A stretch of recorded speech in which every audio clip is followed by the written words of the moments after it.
this tree that's displayed here. There's two of them here. They used to be grown and last time seeded in 1942. And then they dug a big hole and dumped them all inside. But At Kirstenbosch Gardens. Kirstenbosch. Peter Hatting managed to get 10. And he gave one to each of the members.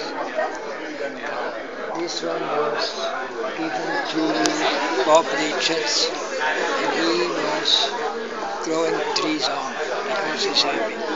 I kept my one small, cabbage.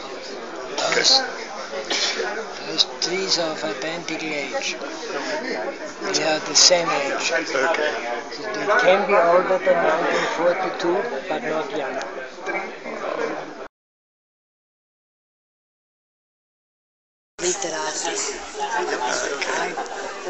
My phobia was to keep the trees as small as possible for as long as possible.